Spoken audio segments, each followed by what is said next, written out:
Bring in show music, please. This is Squawk Pod, and I'm CNBC producer Cameron Costa. On today's episode, a DealBook Summit recap. Huge interviews with global politicians, CEOs, and iconic figures, all hosted on one stage by our own Andrew Ross Sorkin. Congrats. Thank you. The most memorable moments and the most memorable speakers, like Israeli Prime Minister Benjamin Netanyahu, Mr. Beast, Larry Fink, and California Governor Gavin Newsom. Having spent a lot of time with different people yesterday, a tremendous orator. Treasury Secretary Scott Bessent's next career move, and a political shift for Palantir's Alex Karp. The idea that what's being called progressive is in any way progressive is a complete farce. Plus, an intense conversation with former FDA Commissioner Dr. Scott Gottlieb. He is concerned about America's health in the future. They're systematically trying to dismantle components of the vaccine approval process and make sure vaccines won't be available. It's Thursday, December 4th, and Squawk Pod begins right now. Stand Andrew by in 3, 2, 1, cue. Right. Good morning and welcome to Squawk Box right here on CNBC. We're live at the NASDAQ market site in Times Square this morning. I'm Andrew Ross Sorkin along with Joe Kernen. Becky is on assignment today. Bessent? Let's talk about Bessent. We're going to talk about him.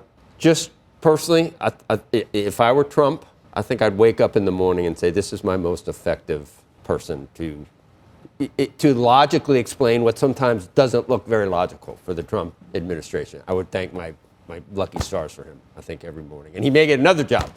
He is reportedly under consideration to lead the National Economic Council. If President Trump picks Kevin Hassett, the current NEC director, as the next Fed chair, a Bloomberg report says the NEC job will be in addition to his current role as Treasury Secretary. Earlier this week, President Trump called Hassett, the way he said it, too, I was watching it live.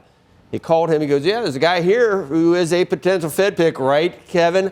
He went like that. I don't know what that means exactly, but it may mean nothing with President Trump. He's mercurial and changes his mind. But he said he would reveal his choice for the central bank early next year. We thought it might come before Christmas.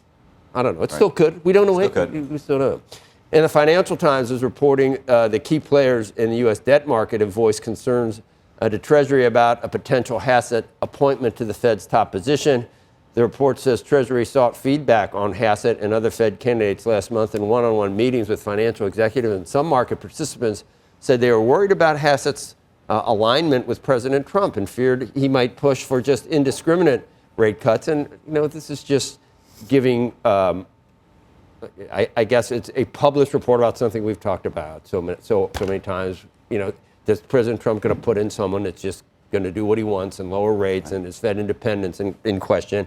We had Brad on the other day and asked that question, asked that question. I saw that interview. Yeah, and he kind of got his dander up on that, saying that's really unfair to someone with Hassett's background and history to just say he's going to be a rubber stamp and a yes man for Trump. But that's still, obviously, that still is a concern with people that do it for business. I asked Bessent about it yesterday. No, just about the idea of how he thinks the market will think about somebody who, does it matter if the person seems independent from the president or not? Right, because the president controls a lot of things, and some people think he could have more influence on the Fed, and they all try. Right. But some say it might not be bad. I'll tell you one thing, that just because of the circumstances, the times that Trump has been pounding the table on lower rates, serendipitously were times where rates probably should have been lowered. Right. I don't think he's been president at a time like when Janet Yellen with transitory inflation, where he had a chance. He probably still would have been saying cut rate, but we'll never know. He's never been in a period where he should have been saying raise rates. So we don't. The times he's been right. That's the scary thing. He's been right about lowering rates, but I'm not sure. I think he'd always want to lower rates. Could you ever see him saying, "Wow, this economy's too hot. We need to"? No, I think he's a lower rates guy. But is that wrong? I mean, you do want to. Well, yes, actually, if you don't want to have inflation. I do think, and I've seen stuff. I think Trump really does want to do the right thing for people in America. I agree with that. Yeah. And I think you'd like, you know, I think everything he's thinking about, I don't think it's personal. I don't think it's about himself. I really, now you might argue with what his approach, and even whether he's doing the right things, and whether he's instructing people to do the right things. But in his mind, even tariffs, I think everything he's doing, he thinks I believe he believes. Yeah. No. I have no... You just think he's wrong. No, I have no doubt that he believes what he believes. Yeah. And I just think people have questions about the approach. By the way, I believe, you know, we talk about different forms of, you know, how you deal with affordability or something like that. There's different ways to do it. Right. You and I actually, I think, agree on how to deal with that. Other people have a different way to deal with it. Yesterday, I spent some time with Treasury Secretary Scott Bessent at the New York Times DealBook Summit. We talked about so many different issues, the current state of the economy, and I asked him to respond to Jamie Dimon, who had said last month that he thinks the economy is weakening. I think that certain sectors are, and maybe it goes back to the reason we need interest rate cuts. That, you know, clearly housing has weakened, and that, you know, I believe that, again, the Fed doesn't really understand this calculus of we've had balance sheet roll-off, which is tightening. You know, we have had the 2 rate cuts. But I am very optimistic about the economy next year. We've had a 15% growth in CapEx, and historically, CapEx is always followed by employment growth. AI dominating the conversation right now. Here's Anthropic CEO Dario Amodei on questions about a possible bubble. So this is really complicated, and I want to separate out the technological side of it from the economic side of it. On the technological side of it, I feel really solid. I think I'm one of the most bullish people around, and I think it pencils out. On the economic side, you know, I have my concerns where even if the technology is you know, really powerful and fulfills all its promises, I think there may be players in the ecosystem who, if they just make a timing error, if they just get it off by a little bit, bad things could happen. And I asked him about the vast amounts of money that his company and others, including OpenAI, are spending. I think there's a real dilemma deriving from uncertainty in how quickly the economic value is going to grow and the lag times on building the data centers that drives this. So I think there's genuine uncertainty, there's genuine dilemma, which we as a company try to manage as responsibly as we can. And then I think there are some players who, you know, who are YOLOing, who pull the risk dial too far, and I'm very concerned. Who is YOLOing? He didn't want to mention who was YOLOing, Joe, but you know who was suggesting YOLOing. You got to go slow with me on all the AI. There's so many of them. The suggestion, I believe, was about OpenAI. He, of course, had worked, you know, with Sam. He was one of the originals who helped create GPT-2 and GPT-3. Oh. So. How's the new? I hear Google. We're up to GPT-5, by the way. Yeah. Okay. Yeah. All right. I don't know what I have on my. You know, I go to the one that was least wrong. Last time I asked a question, and I really haven't found it. There was one yesterday that was, God, I wanted to tell you about it too, because it was so beyond the pale.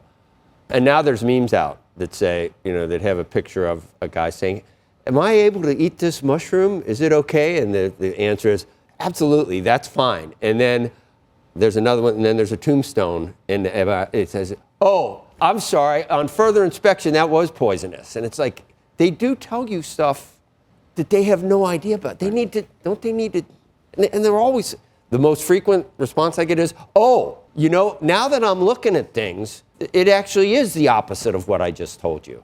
Is that going to get better? I mean, we're not even talking about generative in analysis and thinking. Look, I still get things that are wrong all the time, and I have to say to it, hey, I think you're wrong. That doesn't sound right. And then they go, oh, I'm not, yeah. I think it might be wrong more than me. Well, then we should create the Joe GPT. Yeah, exactly. So we're on GTP 5.1. Aren't you using Google now, though? I've been playing with Gemini 3.1. And? It's pretty good. Well, you got to go. But what is the, you know, when Benioff said, oh my God, what is it about it that, did you say, oh my God? The video. The video. You ask it to make a video? It'll make, yes. That part's, to me, the most incredible. But text, I still think. That brings up some really sick thoughts in my mind of things that, and now they don't want to censor anything either. So you can ask for the sickest thing in the world to see, probably, can't you? No, I actually tried to make a funny video for you. Well, I'll bet you did. Oh, from now. Yeah, and I tried to do something actually with Joe and Becky, and I tried, and it wouldn't do it because of copyright issues. Oh, copyright.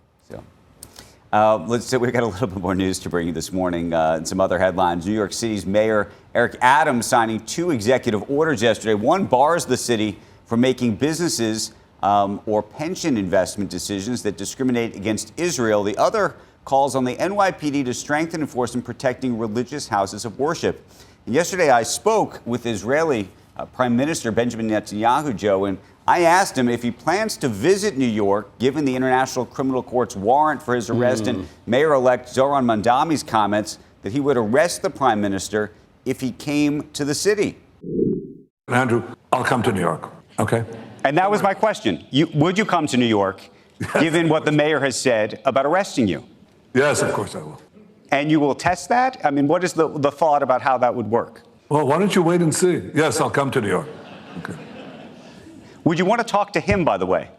Well, you know, if he changes his mind and says that we have the right to exist, that'll be a good opening for a conversation. That's a great one. If he says he doesn't want to wipe Israel off the planet, maybe I'll talk. Maybe I'll talk to him. I think Trump has his back, and I think. Oh, because I think clearly, look, that's what I mean. The federal government does not even acknowledge the ICC. This is just something. It's another one of those funny things. Republicans love state rights until they don't love state rights, and I understand completely, and I'm guilty of the same thing. It's like, really, we can take care, bring the feds in for that. So that's actually interesting. Yeah, where do you land on that? States' rights versus. All depends. It all depends. It all depends on what butters my bread. Did you try to get the mayor? I bet you did backflips trying to get him to the DealBook thing, right? We had talked to them for a while, mostly before the election, but he's got a lot going on. I know, but he should have been there yesterday at DealBook. Well, I think maybe we'll do that in the future. We'll get him here. I want to get him here. All right. I want him at this table. I have to gear up for that. We have hard, gladiators. Not really, though. Not quite as bad as a lion coming at us. Paramount Skydance raising its proposed breakup fee in its offer for Warner Brothers Discovery to $5 billion. Previously was just over $2 billion. This is according to a Bloomberg report. And separately, CNBC has learned that Paramount's attorneys recently wrote a letter to Warner Brothers management laying out concerns over the fairness in the bidding process for the company. The lawyers cite a recent German media report about a meeting between a Warner executive and a European Commission official at which concerns were raised about possible media concentration that could end up in the hands of Paramount CEO David Ellison and his family. Now Paramount attorneys are asking Warner Brothers to create a committee of disinterested board members to evaluate offers for the company more fairly. But, if I've got board members and they're just, they come to the meeting and they're just like, oh, another one. If I've got disinterested board members, I don't want them on the board. You know what I'm saying? Am I making sense to you? You're making sense to me. Would you keep them on the board? If they were disinterested? They're totally disinterested? It's like, this is your job, running this company. I think the word should be independent board members. Oh, okay. All right. I think the disinterested. Never mind. Disinterested. Never mind.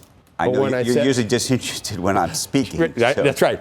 When I say disinterested, that's what I mean. Cheese will be next.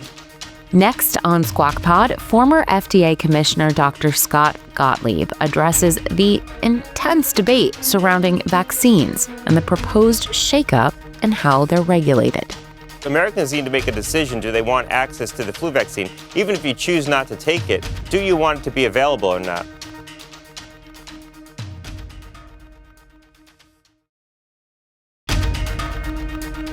This is Squawk Pod with Joe Kernen and Andrew Ross Sorkin. We are here on the East Coast. You happen to be watching Squawk Box. We're on CNBC, all of those things. I'm Andrew Ross Sorkin. You're Joe Kernen. Where's Becky? Becky is on assignment, as it happens. But she's going to be back tomorrow, I believe. I'm just Thank you for helping me. Feeding you. In a New England Journal of Medicine op-ed, 12 former FDA commissioners are sounding the alarm on FDA vaccine coordinator Dr. Vinay Prasad's imposing of sweeping changes to how the U.S. handles vaccinations. Join us now, former FDA commissioner and CNBC contributor Dr. Scott Gottlieb. He's on the boards of Illumina, Pfizer, and United Health. He's also one of the co-authors of the op-ed. And doctor, just get it out of the way. People are going to say, oh yeah, gee, a Pfizer guy is promoting vaccines. I don't think it has anything to do with that. And I'm, frankly, I don't know what I am in terms of where this is coming from, in terms of the anti-vax movement based on actual data and science. And I'll tell you what I mean by that. So the flu vaccine, I can see, if it's 30% effective, why get it? But did we forget polio? Did we forget that this is a very effective way to protect large populations against really terrible things? And that's never going to change, is it? That's almost being called into question. I can't imagine a world that doesn't have vaccines. That is being called into question. But even with the flu vaccine, you have a safe and effective vaccine that can provide protection. And it's very important for certain people. It depends on the season that we're in. Some seasons it's highly effective, some seasons it's less effective. It looks to be a little less effective this season based on the circulating strains, but some seasons you have a very highly effective flu vaccine. The issue in the op-ed that we wrote, or the editorial that we wrote in the New England Journal of Medicine, is that they're using their re-adjudication of some tragic cases that occurred with respect to children who were vaccinated for COVID that deserves vigilant investigation, to impose sweeping changes on the whole vaccine approval process and move away from a process that we previously had in place called immunobridging studies, where we basically relied on correlates of immunity. We basically relied on the ability of vaccines to elicit an antibody response as a basis of approval. And this was very important for the ability to update vaccines that change seasonally. So the COVID vaccine, for example, but more importantly, the flu vaccine or the pneumococcal vaccine, where you had drift in the pathogens or the serotypes that were circulating, you wanted to be able to update those vaccines regularly to make accommodation of the changes in the pathogens that were circulating. And so you relied on these immunobridging studies. And in places where you had very established vaccines, the safety and the efficacy was well understood. This was a very important approval paradigm. If, in fact, they go forward with this policy, and I believe they will try to do that, you're not going to be able to update the seasonal flu vaccine. You're not going to be able to update the pneumococcal vaccine. The outcome studies that they're asking for could cost upwards of $1 billion. And so what you're going to do is basically hand a monopoly to the incumbents, like the company I'm on the board of, Pfizer, and crowd out biotechnology companies that might have tried to come into the market with either other vaccines, alternatives that could have been lower cost, or better vaccines. You're really going to thwart innovation and investment in this space. And that's, in fact, what's happening. We've seen biotechnology companies and venture capital syndicates pull away from investing in new vaccines, including a vaccine for the Epstein-Barr virus. Doctor, here's what the FDA said, and then we'll get back to just figuring out where this all came from. But the FDA, in a statement, said the facts, these criticisms are coming, the fact that they're coming from former FDA officials who opposed raising the bar for vaccine science confirms that we're on the right track. Unfortunately, these former officials lowered standards to the point where pneumonia vaccines didn't lower the rate of pneumonia, and millions of Americans skipped the annual flu vaccine due to uncertain effectiveness. Year to date, the American people deserve evidence-based science, and Dr. Prasad's email lays out a philosophical framework that points us towards that higher standard. We will soon release documents laying out that framework and data confirming how the COVID-19 vaccine resulted in children's deaths that previous leadership failed to properly investigate. So this is a multi-faceted discussion that we're having. I'm trying to figure out where it came from. And the agencies and the administration itself is kind of selecting people that have these notions already, right? Is it all coming down from RFK Jr., the secretary?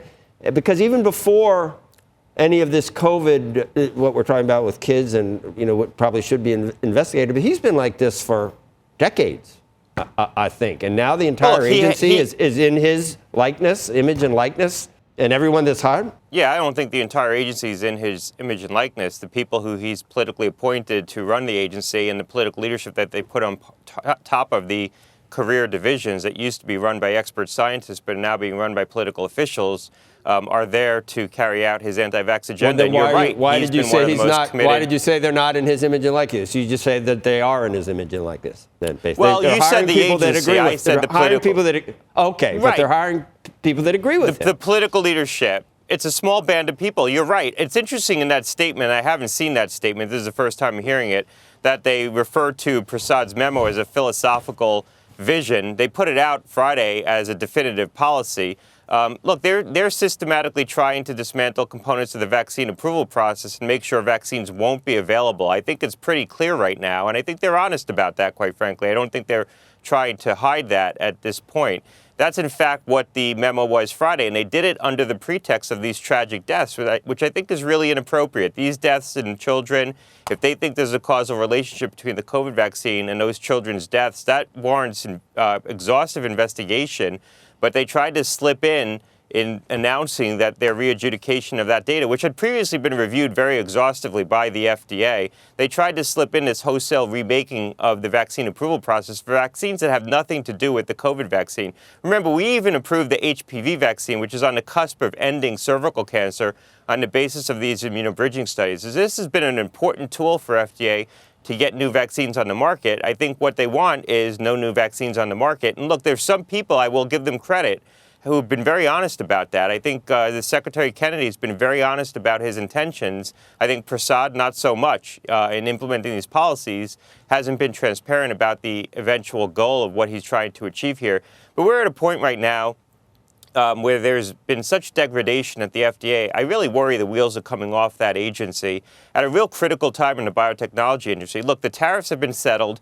Companies, big pharma companies, now have visibility on their cash flows. They're getting back into doing M&A. That's putting a bid under the market. You're seeing the IPO market for biotechnology stocks reopen. You're seeing really stunning data readouts. And so this is really a renaissance period in biotechnology at a point in which we're trying to compete with China, which is really surging their investments in life sciences. And now you have a deliberate effort to degrade the agency. And there's been a lot of departures from that vaccine review division. There's going to be even more. They're going to be at a point where they can announce these policies, and there's literally going to be no one left to implement them at the agency. Doctor, was there a concerted effort in the Biden administration to not be totally forthcoming with the risks for the COVID vaccine with children? Look, I trust the judgment of the people who were there. They were very good people in those positions, and I've spoken with them, and they did an exhaustive review of these individual cases. Remember, the issue of the COVID vaccine in children, and I think we can have a reasonable discussion about how we approach vaccination in children who are at substantially less risk from COVID. But there were points in time in this epidemic when children were getting very sick. I think you'll remember in the summer of 2020 when children were getting that inflammatory condition, MIS-C, during the Delta wave, when there was a lot of concern that this was going to hit children harder than adults. That certainly didn't turn out to be the case. But during the Delta wave, children were getting sick. Now, like a lot of other components of this epidemic or this pandemic, things changed and things evolved. And our policies didn't change quickly enough to accommodate that. Policy making is slow. It's retrospective. But I think you can have a reasonable debate about what we should be doing now with respect to vaccinating kids. But this wholesale remaking of the whole vaccine approval process, that's the issue that we wrote about in this editorial. Right. It is, there's more to, we really do need definitive evidence and studies to make all our decisions. And I think that's one of your problems is you don't think that's what's the way things are being decided right now. Well, they're certainly not in the pursuit of definitive evidence. Look, we do have really good studies with respect to vaccines. The vaccines have been approved on the basis of the largest studies that have ever been done. You look at things like the rotavirus vaccine, 60,000 people, HPV, tens of thousands. Even the COVID vaccine, individually, there were 40,000 patient clinical trials. These are large studies that we do. Once we establish a baseline of efficacy for these vaccines, we do allow them to be updated when you have drift in the viruses on the basis of immunogenicity, the ability to elicit antibodies. That's what Vinay Prasad is saying that they're going to end. They want outcome studies for every vaccine, including the seasonal flu vaccine, which means you're just not going to have it. And so Americans need to make a decision. Do they want access to the flu vaccine? Even if you choose not to take it, do you want it to be available or not? All right, Dr. Scott Gottlieb, thanks. Appreciate it. See you later. Thanks a lot. Still to come on Squawk Pod, Andrew recaps the biggest moments from the DealBook Summit. Where else would Mr. Beast, the Israeli Prime Minister, Scott Bessent, and Erika Kirk all share a stage? It was emotional, and it was great to have Erika there. It was great to have everyone there. Gavin, Treasury Secretary, and Alex Karp, and so many others.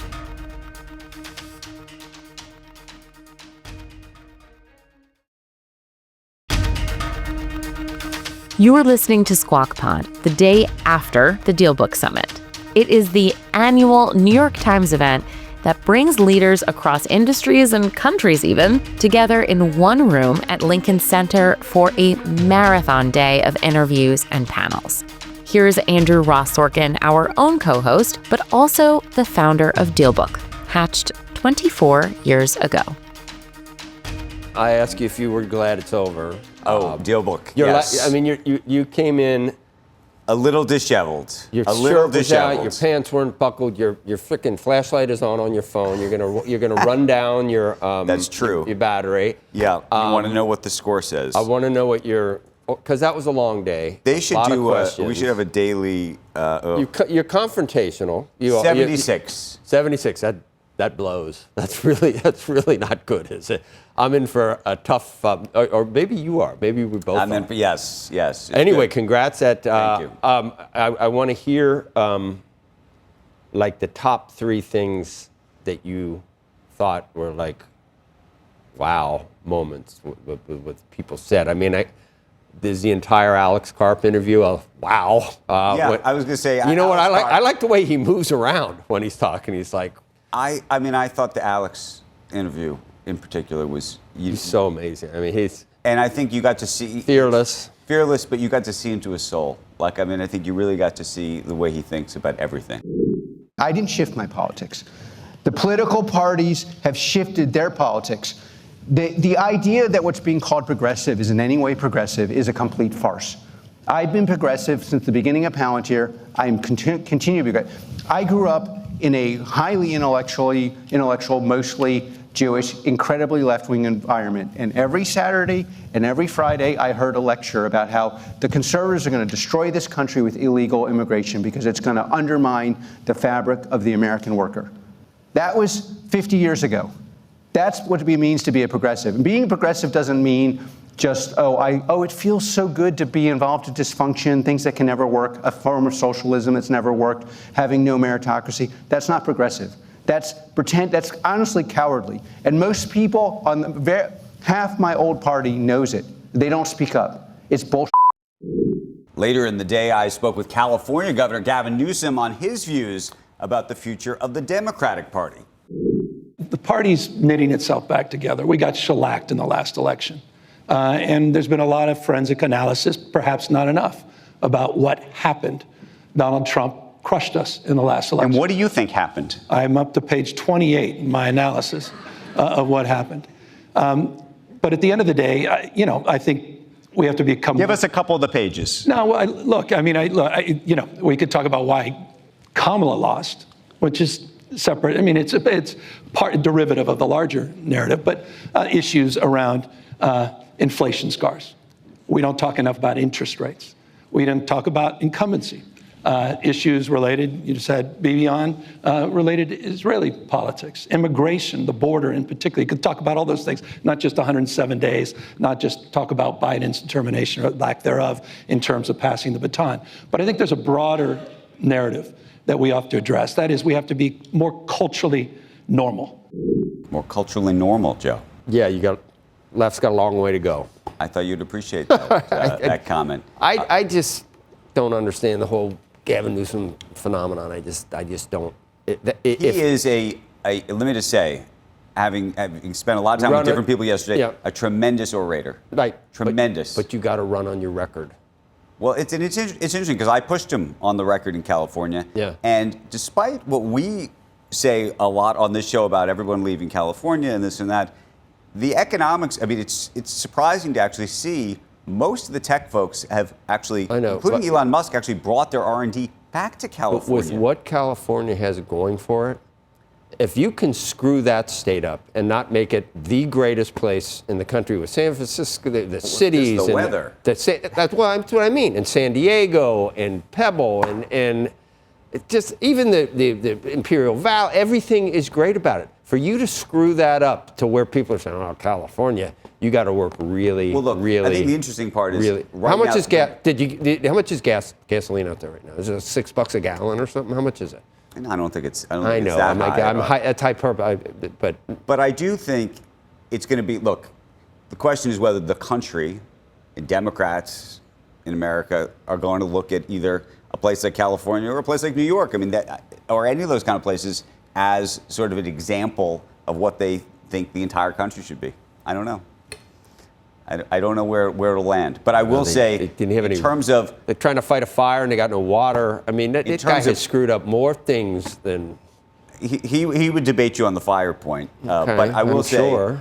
I will say on the ability of all of the folks who are in the Democratic Party right now, the ability to sort of fight fire with fire in terms of the rhetoric with Trump and sort of mirroring the language and sort of being able to... You could tell. That's his one claim to fame is that he's got, he said nasty things to the mean orange man. That's his one claim to fame. That's the Democrat model for what to do against Trump. I'm not saying it's going to be the winning model. I'm just saying Josh Shapiro, someone that can talk and that has a good record. And I mean, I'm not telling you who to run, or I'm not telling Democrats who to run. That guy. I'm not telling Democrats who to run. But I don't think Gavin will beat the Republican. I don't think the country is there. The majority of the country. I think we find out every 4 years that the country is not where. I have no idea. I want to see where we're going to be in 26 before I have any idea. I think Alex made a lot more sense about what progressive means. But progressive right now means regressive. Right. It's like calling a bald guy curly. Well, talking about progressives and conservatives, I spoke with Erika Kirk, of course, the widow of Charlie Kirk, who is now the CEO of Turning Point USA, and she took over that organization following the murder of her husband in September. I asked her about how she thinks about the future of the Republican Party. Ever since Charlie was murdered, there has been conversation across the whole right side of who believes this, what believes that, where are we standing on half of, where is the youth going this direction? It's a conversation that's being had that is, again, uncomfortable and riling things up. But I think it's healthy because once you have those conversations, then you come to a full point, and maybe it takes a little while, but usually you come to a point of understanding of this is what we believe in. Funeral of the service for Charlie Kirk, Erika forgave his assassin. It was a powerful moment, and I asked her to share about how she was able to get to that point. If you look at my speech notes, that part I prayed on so heavily beforehand, and that was a game time, exact second-to-second moment. That was not something pre-planned. That was not. Because I'm not going to say something I don't truly believe. And when I prayed on it, I knew that the Lord would really press it on my heart. And if I was meant to say it because I truly meant it and believed it, then I was going to say it. But I was not going to pre-plan that. And it was an emotional conversation.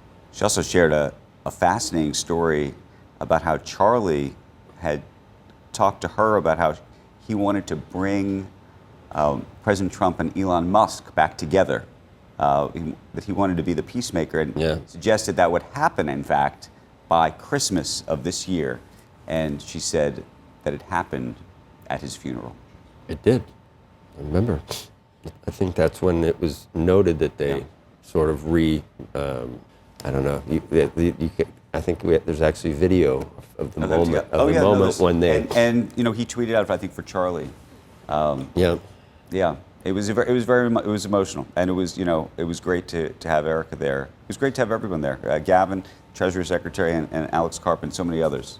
Yeah, she's in a position to have an opinion about whether the guy should be forgiven or not. So I'm not going to say that I haven't forgiven him, but because it's we talked. By the way, has nothing to do with me. But I haven't forgiven. I will not. By the way, we had a conversation about that issue, and the fact, by the way, that the president moments later, obviously at the same funeral, said that he never was not in that forgiving position. No.